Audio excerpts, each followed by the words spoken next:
कल्पना की ये रात के करीब 11 बज रहे हैं। आपने अभी अभी अपने पसंदीदा मसालेदार खाने का आनंद लिया है, शायद ऑफिस का कुछ बचा हुआ काम निपटाते हुए। हम सब कभी ना कभी इस स्थिति में रहे हैं। बिल्कुल। सब कुछ बहुत बढ़िया लग रहा है, लेकिन फिर अचानक सीने के बीचों बीच एक अजीब सी जलन शुरू होती है। एक ऐसा दर्द जो धीरे धीरे ऊपर गले तक आता है, जिसे लोग अक्सर बहुत हल्के में ले लेते हैं। हाँ एग्जैक्टली। इसे अक्सर एसिड रिफ्लक्स या हार्ट बर्न कहकर टाल दिया जाता है और लोग कोई मीठी सी गोली खाकर सो जाते हैं। राइट। लेकिन आज की इस गहराई से की गई चर्चा में हम ये समझने वाले हैं कि ये सिर्फ एक मामूली सीने की जलन नहीं है, इसके पीछे एक पूरा विज्ञान काम कर रहा है। और वो विज्ञान बहुत ही दिलचस्प है ना? तो आज हम येल मेडिसिन की रिसर्च, विस्कॉन्सिन विश्वविद्यालय के डेटा, आयुर्वेद की कुछ क्लिनिकल केस स्टडीज और आधुनिक बोटैनिकल ट्रायल्स के पन्नों को एक साथ रखेंगे। हम ये डिकोड करेंगे कि आखिर हमारा शरीर ये जलन पैदा ही क्यों करता है। बिल्कुल। और सबसे जरूरी बात ये समझेंगे कि आधुनिक दवाएं और प्राकृतिक तरीके, इनमें से असल में कौन सा तरीका बीमारी की जड़ पर काम कर रहा है। तो ठीक है, आइए इसे विस्तार से समझते हैं। सबसे पहले तो ये समझना जरूरी है कि हमारे शरीर की बनावट में ही एक गेट या वॉल्व मौजूद है। हाँ, इस वॉल्व को मेडिकल भाषा में लोअर ईसोफेजियल स्फिंक्टर या संक्षेप में LES कहा जाता है। LES, अच्छा जी। ये हमारी भोजन नली मतलब ईसोफेगस और पेट के बीच एक गार्ड की तरह तैनात रहता है। तो जब हम खाना निगलते हैं ना, तो ये मांसपेशियों का बना वॉल्व बस कुछ सेकंड के लिए खुलता है ताकि खाना पेट में जा सके। Right, exactly. और फिर ये तुरंत कसकर बंद हो जाता है। और इसका बंद होना बहुत बहुत जरूरी है, क्योंकि पेट के अंदर का माहौल बहुत खतरनाक होता है ना। बिल्कुल। वहां जो हाइड्रोक्लोरिक एसिड बनता है वो इतना तेज होता है कि वो धातु को भी गला सकता है। बाप रे, धातु को भी। हाँ, ये एसिड असल में भोजन को तोड़ने और हानिकारक बैक्टीरिया को मारने के लिए जरूरी है। अब पेट की जो अंदरूनी परत है वो तो इस भयानक एसिड को सहने के लिए बनी है। लेकिन भोजन नली की परत नहीं। सही कहा, हमारी भोजन नली की परत बहुत नाजुक होती है। तो समस्या तब शुरू होती है जब ये जो LES वॉल्व है ये कमजोर पड़ जाता है, या कह लीजिए गलत समय पर ढीला हो जाता है। और फिर वो खौलता हुआ एसिड ऊपर आ जाता है। हाँ, एसिड उल्टी दिशा में बहकर ऊपर भोजन नली में आ जाता है और यहीं से वो भयंकर जलन और दर्द शुरू होता है।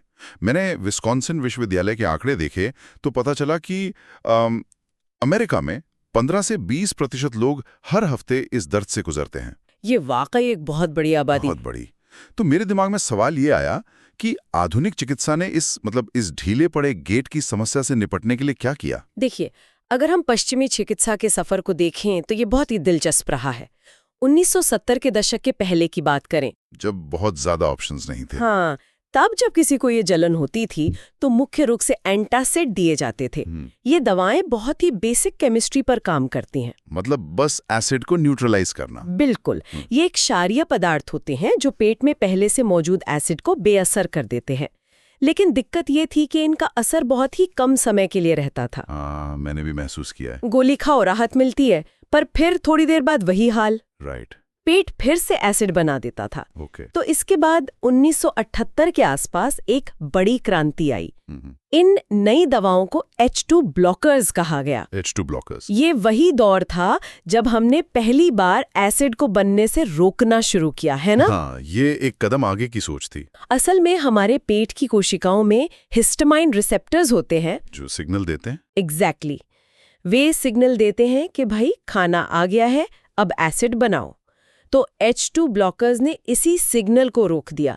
ये तरीका काफी सफल रहा, लगभग 70% मामलों में कारगर भी साबित हुआ। 70%? ये तो काफी अच्छा नंबर है ना? लेकिन विज्ञान यही नहीं रुका। इसके बाद जो दवाएं आई, उन्होंने तो एसिड रिफ्लक्स के इलाज की पूरी दुनिया ही बदल कर रख दी। आप PPI की बात कर रही हैं ना? हाँ, प्रोटॉन पंप इनहिबिटर्स यानी PPIs। ये नाम तो अब घर घर में जाना जाता है। मतलब ओमेप्राजोल, पैंटोप्राजोल जैसी दवाएं। पर ये उन पुरानी दवाओं से अलग कैसे हैं? यहाँ जो बात सबसे अधिक आकर्षित करती है वो ये है कि ये काम कैसे करती हैं। हमारे पेट की परत में सूक्ष्म मशीन जैसी कोशिकाएं होती हैं जिन्हें प्रोटॉन पंप कहते हैं। सही बात है। इनका एकमात्र काम एसिड के कणों को पेट के अंदर पंप करना है। अब H2 ब्लॉकर्स तो सिर्फ एक सिग्नल को रोक रहे थे, हाँ, आपने बताया था। ऊपर जाकर उन्हें ही जाम कर देते हैं। इनका असर इतना जबरदस्त होता है कि ये लगभग 90% तक कारगर साबित होते हैं। 90%? वाह। जी, जो गंभीर GERD के मरीज हैं, जिनकी भोजन नली एसिड से बुरी तरह छिल चुकी है, उनके लिए तो PPIs किसी चमत्कारी दवा से कम नहीं है। मतलब ये एसिड को इतना धीमा कर देते हैं कि नाजुक भोजन नली को खुद को हील करने का टाइम मिल जाता है। बिल्कुल सही। तो ये तो ऐसा हुआ जैसे किसी तेज बहती नदी पर एक बहुत बड़ा कंक्रीट का बांध बना दिया जाए। पानी का बहाव पूरी तरह रुक गया और आगे के गांव को बाढ़ से बचा लिया गया। बहुत अच्छी एनालॉजी है ये। सुनने में तो ये एकदम परफेक्ट समाधान लगता है, लेकिन यहाँ एक बहुत बड़ा पेच है। जब मैं येल मेडिसिन की रिपोर्ट पढ़ रहा था तो उसमें इन PPI दवाओं को लेकर काफी गंभीर चिंताएं जताई गई हैं। और वे चिंताएं जायज भी हैं। तो अगर ये दवाएं इतनी ही चमत्कारी हैं, तो आजकल लोग इन्हें लंबे समय तक खाने से क्यों डर रहे हैं? देखिए, ये डर बिना वजह नहीं है। येल मेडिसिन की रिपोर्ट बहुत ही स्पष्ट रूप से एक बात रेखांकित करती है। इन PPI दवाओं को मूल रूप से बहुत कम समय के लिए डिजाइन किया गया था। मतलब बस कुछ हफ्तों के लिए? हाँ, बस कुछ हफ्तों के एक कोर्स के लिए, ताकि भोजन नली को हील होने का मौका मिल सके। लेकिन असलियत में क्या हो रहा है? कई मरीज इन्हें सालों सालों तक रोजाना खा रहे हैं। रोजाना? बिना रुके? बिल्कुल। और यहीं से समस्या शुरू होती है। हमें यह समझना होगा कि पेट में जो एसिड है वो कोई दुश्मन नहीं है। राइट, वो तो खाना पचाने के लिए जरूरी है। सिर्फ खाना पचाना ही नहीं, वो कैल्शियम, मैग्नीशियम, आयरन और विटामिन B12 जैसे जरूरी पोषक तत्वों को भोजन से अलग करके शरीर में अब्जॉर्ब होने लायक बनाता है। अच्छा, तो अगर एसिड ही नहीं होगा तो शरीर को ये पोषक तत्व मिलेंगे ही नहीं। एग्जैक्टली। तो यहाँ से ये विषय वाकई बहुत दिलचस्प हो जाता है, क्योंकि येल की रिपोर्ट में लिखा है कि लंबे समय तक PPI लेने का संबंध कई बीमारियों से है। किडनी की बीमारी, और तो और डिमेंशिया, और आंतों में होने वाला सी डिफिसिल इन्फेक्शन, मतलब डिमेंशिया। हाँ, ये सुनकर लोग घबरा जाते हैं। घबराने वाली बात है ना? एक साधारण सी एसिडिटी की दवा खाने से याददाश्त जाने की बीमारी हो सकती है। ये तो खौफनाक है। तो क्या लोगों को अपनी ये दवाएं तुरंत कूड़ेदान में फेंक देनी चाहिए? नहीं, बिल्कुल नहीं। यहाँ थोड़ा ठहरना और विज्ञान को गहराई से समझना जरूरी है। मीडिया अक्सर ऐसी खबरों को बहुत सनसनीखेज बना देता है। अच्छा, तो असलियत क्या है? येल मेडिसिन के गैस्ट्रोएंटेरोलॉजिस्ट हैं डॉक्टर विलियम रैविच। वो इस बात को बहुत बारीकी से समझाते हैं। वे कहते हैं कि जिन बड़े अध्ययनों में इन गंभीर बीमारियों का जिक्र है, वे लगभग सभी ऑब्जर्वेशनल अध्ययन हैं। ऑब्जर्वेशनल मतलब उन्होंने सिर्फ एक पैटर्न देखा? ठीक पहचाना आपने। इन अध्ययनों में शोधकर्ताओं ने देखा कि जिन वृद्ध लोगों को डिमेंशिया हुआ, उनमें से कई लोग PPIs भी ले रहे थे। लेकिन इसका मतलब ये तो नहीं कि PPI ने ही डिमेंशिया पैदा किया। एग्जैक्टली। इसे चिकित्सा विज्ञान में कॉरिलेशन या सहसंबंध कहा जाता है। ये कॉजेशन नहीं है, यानी कारण और प्रभाव नहीं है। तो मतलब ऐसा भी तो हो सकता है कि जिन लोगों की लाइफस्टाइल बहुत खराब हैं, वे मोटापे का शिकार हैं और उसी वजह से उन्हें भयंकर एसिड रिफ्लक्स है। बिल्कुल। और उसी खराब लाइफस्टाइल के कारण उन्हें भविष्य में हृदय रोग या डिमेंशिया हो रहा है। दवा शायद विलेन है ही नहीं। बिल्कुल सही पकड़े हैं आप। इसीलिए बिना सोचे समझे डल जाना सही नहीं है। अच्छा, ये स्पष्टीकरण बहुत मेक सेंस करता है। लेकिन मान लीजिए कोई व्यक्ति इस डर से अचानक अपनी PPI दवा लेना बंद कर दे। मैंने सुना कि ऐसा करना भी बहुत खतरनाक हो सकता है। अचानक दवा छोड़ना असल में एक बहुत ही बड़ी गलती हो सकती है। इसे मेडिकल भाषा में रीबाउंड इफेक्ट कहते हैं। ये रीबाउंड इफेक्ट काम कैसे करता है? मतलब शरीर के अंदर असल में क्या होता है उस वक्त? इसे ऐसे समझिए, जब कोई व्यक्ति महीनों तक PPI खाकर अपने पेट के प्रोटॉन पंपों को ब्लॉक रखता है, तो शरीर का नर्वस सिस्टम घबरा जाता है। उसे लगता है कि एसिड क्यों नहीं बन रहा? हाँ, शरीर को लगता है कि शायद हमारे पास पर्याप्त प्रोटॉन पंप नहीं है।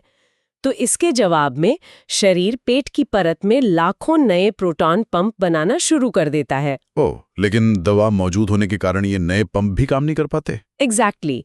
अब कल्पना कीजिए, जिस दिन वो व्यक्ति अचानक दवा लेना बंद करता है, वो जो बांध आपने बताया था ना, हाँ, बांध, वो बांध टूट जाता है। पुरानी और नई दोनों तरह की कोशिकाएं एक साथ काम करना शुरू कर देती हैं। बाप रे, तब तो पेट में एसिड का एक भयंकर सैलाब आ जाता होगा। बिल्कुल। मरीजों को इतनी भयंकर जलन होती है जितनी उन्हें बीमारी शुरू होने से पहले भी कभी नहीं हुई थी। इसीलिए विशेषज्ञ हमेशा कहते हैं कि दवा धीरे धीरे बंद करनी चाहिए। मतलब डॉक्टर की निगरानी में डोज कम करना चाहिए। बिल्कुल। ये बहुत ही तार्किक बात है। लेकिन देखिए, पश्चिमी चिकित्सा का पूरा मॉडल उस बने हुए एसिड के इर्द-गिर्द घूमता है। उसे बेअसर करना, उसे बनने से रोकना या उसके नुकसान से बचना। सही कहा। लेकिन अगर हम एक कदम पीछे हटें तो एक और बड़ा सवाल खड़ा होता है। ये एसिड अचानक से हमारे ही शरीर के लिए इतना हानिकारक क्यों बन गया? ये सोचने वाली बात है। क्या इस समस्या का कोई ऐसा समाधान है जो इस पूरी प्रक्रिया को शुरू होने से ही रोक दे? मुझे लगता है कि यहीं पर हमारे स्रोतों में दी गई आयुर्वेदिक केस स्टडी बहुत महत्वपूर्ण हो जाती है। बिल्कुल, आयुर्वेद का जो दृष्टिकोण है वो पश्चिमी चिकित्सा से बिल्कुल अलग है।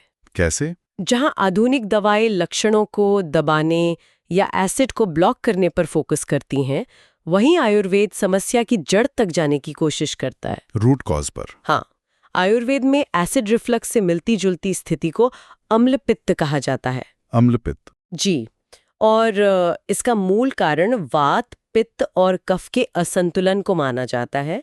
और अगर हम इसे व्यापक परिप्रेक्ष्य से जोड़कर देखें तो विशेष रूप से अग्निमांद्य को इसका कारण बताया गया है। अग्निमांद्य, इसका मतलब हुआ पेट की पाचक अग्नि का धीमा या कमजोर पड़ जाना, है ना? बिल्कुल। लेकिन हमारी जो आज की मॉडर्न लाइफस्टाइल है उससे इस अग्निमांद्य का क्या लेना देना है? इसका सीधा संबंध हमारी भागदौड़ भरी जिंदगी से है। सोचिए, एक व्यक्ति जो बहुत तनाव में है, रात के 11 बजे लैपटॉप के सामने बैठकर भारी और तला भुना खाना खा रहा है और फिर तुरंत सोने चला जाता है। हाँ, ऐसे में पेट की पाचक अग्नि कमजोर पड़ जाती है। हम इसकी तुलना एक कैंप फायर या अलाव से कर सकते हैं। अच्छा, कैंप फायर कैसे? अगर आग कमजोर है और आप उस पर गीली और भारी लकड़ियां डाल देंगे तो क्या होगा? वो आग अच्छे से जलेगी नहीं, बस सुलगने लगेगी, बहुत सारा धुआं पैदा करेगी और चीजें अधजली रह जाएंगी। एग्जैक्टली। तो पेट में भी यही होता है।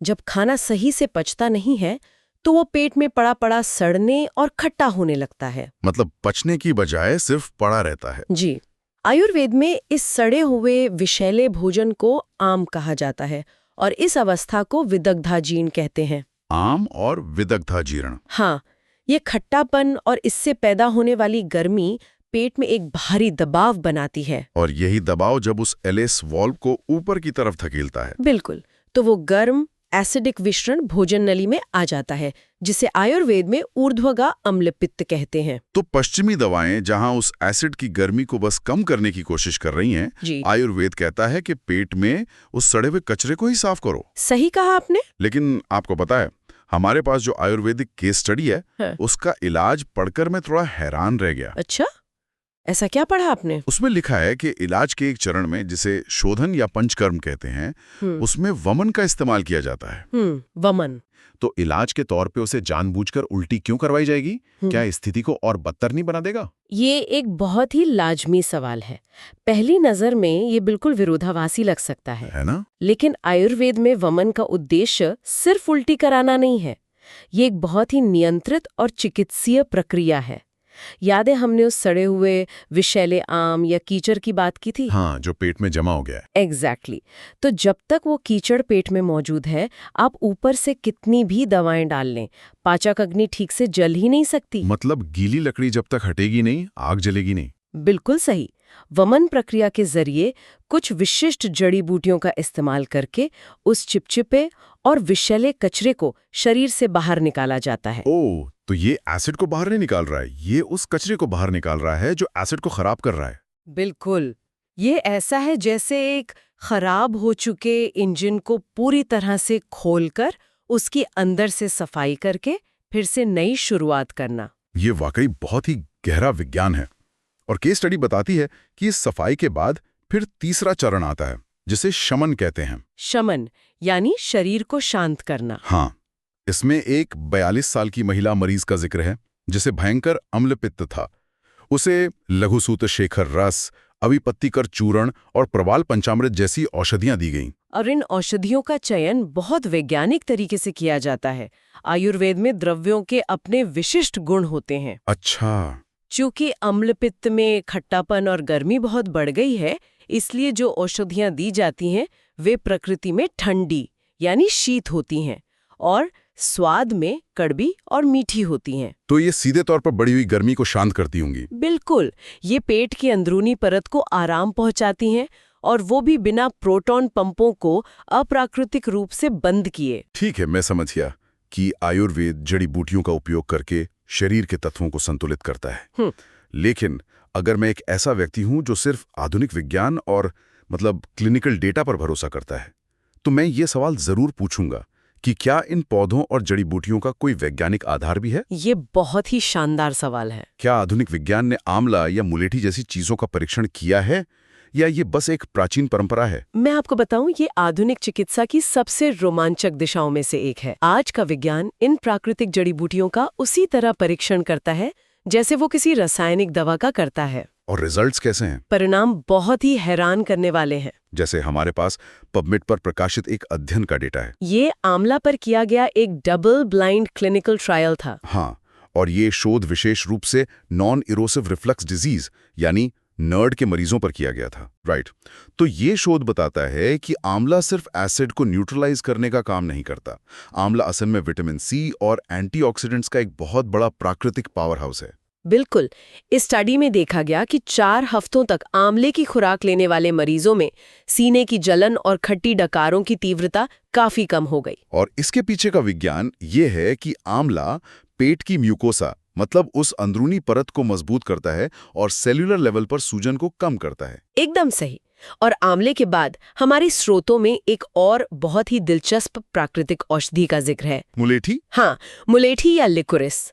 हेल्थलाइन की एक रिपोर्ट के अनुसार मुलेठी सीधे तौर पर पेट में म्यूकस के उत्पादन को बढ़ा देती है। ये म्यूकस वही प्राकृतिक ढाल है ना, जो पेट और भोजन नली को एसिड के हमले से बचाती है? बिल्कुल।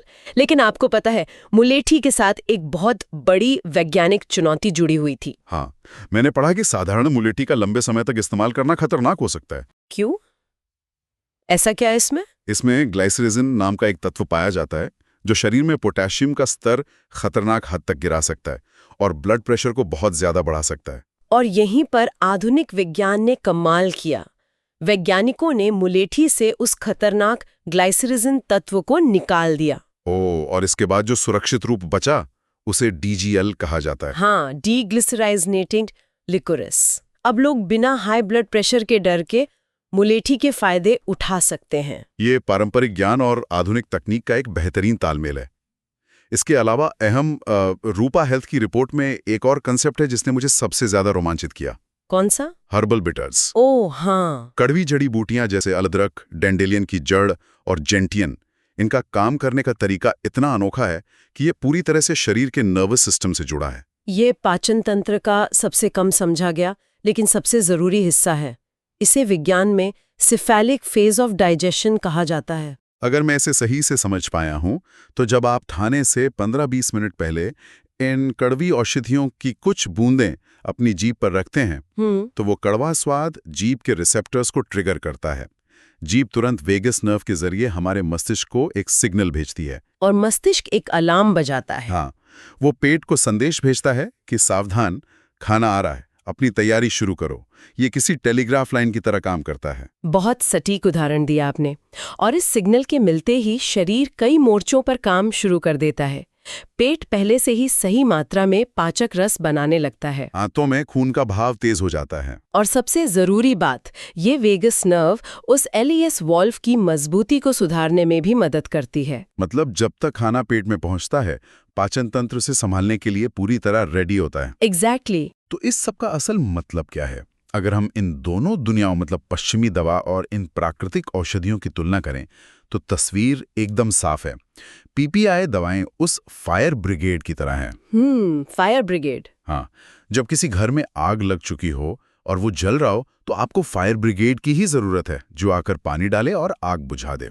वो बहुत तेज और असरदार हैं, लेकिन फायर ब्रिगेड आग लगने के मूल कारण को ठीक नहीं करती। और वहीं दूसरी तरफ DGL, आंवला और हर्बल बिटर्स जैसी प्राकृतिक दवाएं उस घर को ही अंदर से फायर प्रूफ बनाने का काम कर रही हैं। बिल्कुल। वे दीवारों को मजबूत कर रही हैं, अलार्म सिस्टम को दुरुस्त कर रही हैं और ये पक्का कर रही हैं कि भविष्य में आग लगे ही नहीं। तो आज के दौर में एक समझदार अप्रोच यही है कि हम स्थिति की गंभीरता के हिसाब से दोनों विज्ञानों का सही उपयोग करें। ये एक बहुत ही बेहतरीन निष्कर्ष है। और दवाओं के अलावा विस्कॉन्सिन विश्वविद्यालय के स्रोत में कुछ बहुत ही प्रैक्टिकल लाइफस्टाइल बदलाव भी सुझाए गए हैं। हाँ, खासकर उन लोगों के लिए जिन्हें रात में एसिड रिफ्लक्स होता है। सलाह दी जाती है कि सोते समय बिस्तर के सिरहाने को 4 से 6 इंच ऊपर उठाया जाए।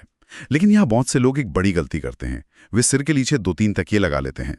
तकिए लगाना असल में समस्या को और बदतर बना सकता है। अच्छा, कैसे? जब आप एक्स्ट्रा तकिए लगाते हैं तो आपका सिर और गर्दन तो मुड़ जाती है, लेकिन आपका पेट वहीं रहता है। इस अजीब सी पोजीशन के कारण पेट पर एक्स्ट्रा दबाव पड़ता है। और जो एसिड को और भी तेजी से ऊपर की तरफ धकेलता है। बिल्कुल, जैसे किसी भरी हुई पानी की बोतल को बीच से दबाना। तो सही तरीका क्या है? सही तरीका ये है कि बिस्तर के ऊपरी हिस्से के पैरों के नीचे लकड़ी या ईंट के ब्लॉक लगा दिए जाए। इससे पूरा बिस्तर एक हल्की सी ढलान पर आ जाता है। और ग्रेविटी प्राकृतिक रूप से एसिड को रात भर पेट में ही रोके रखती है। Make sense. एक और छोटी लेकिन बहुत ही दिलचस्प जानकारी जो सामने आई वो मेलेटोनिन के बारे में है। मेलेटोनिन? हाँ, हम मेलेटोनिन को सिर्फ एक नींद लाने वाले हार्मोन के रूप में जानते हैं, लेकिन कुछ अध्ययनों से पता चला है कि रात में 2.5 मिलीग्राम मेलेटोनिन लेने से ये न केवल नींद अच्छी लाता है, बल्कि उस एलियस वॉल्व को मजबूत करने में भी मदद कर सकता है। ये तो कमाल की बात है कि शरीर के एक हिस्से का हार्मोन दूसरे हिस्से की मांसपेशियों की मदद कर रहा है ना? हमारे शरीर कोई अलग अलग हिस्सों से बनी मशीन नहीं है। ये एक बेहद जटिल और आपस में जुड़ा हुआ इकोसिस्टम है। और यही कारण है कि किसी भी एक लक्षण को कभी आइसोलेशन में नहीं देखना चाहिए। बिल्कुल सही। इस पूरी चर्चा से जो बात उभर कर आती है वो ये है कि शरीर में उठने वाली वो जलन सिर्फ एक तकलीफ नहीं है, वो एक सायरन है। जो हमें बता रहा है कि हमारे खान पान, तनाव या पाचक अग्नि में कुछ गड़बड़ है। अब ये हम पर है कि हम बस एक गोली खाकर उस सायरन की आवाज को म्यूट कर दें या रुककर ये समझें कि अलार्म क्यों बज रहा है, और समस्या की जड़ को समझकर उसे हमेशा के लिए ठीक करें। जाते जाते मैं येल मेडिसिन की रिपोर्ट से निकली एक ऐसी बात पर आप सबका ध्यान खींचना चाहूंगा जो शायद थोड़ा विचलित कर दे। वो क्या है? हम हमेशा मानते हैं कि अगर बीमारी गंभीर है तो उसके लक्षण भी बहुत भयानक होंगे, लेकिन एसिड रिफ्लक्स के मामले में हमेशा ऐसा नहीं होता। अच्छा। रिपोर्ट बताती है कि कई बार इंसान की भोजन नली में एसिड से भयंकर नुकसान हो रहा होता है। कोशिकाएं लगातार एसिड से जलकर अपना आकार बदल रही होती हैं, जिसे बैरेट्स इसोफेगस कहते हैं। हाँ, जो आगे चलकर कैंसर का रूप भी ले सकती है। और सबसे खौफनाक बात पता है क्या है? क्या? उस व्यक्ति को शायद हार्टबर्न या एसिड रिफ्लक्स का कोई दर्द महसूस ही ना हो रहा हो। ओह, साइलेंट रिफ्लक्स। एग्जैक्टली, इसे साइलेंट रिफ्लक्स कहते हैं। ये हमें एक बहुत ही गहरा सबक देता है। हमारे शरीर के भीतर जो चल रहा है वो हमेशा बाहर दिखाई या महसूस नहीं देता। ये तो बहुत ही सोचने वाली बात है। इसलिए अपने शरीर के छोटे छोटे संकेतों को कभी अनदेखा ना करें, क्योंकि जो खामोश है जरूरी नहीं कि वो अंदर से शांत भी हो। बिल्कुल सही।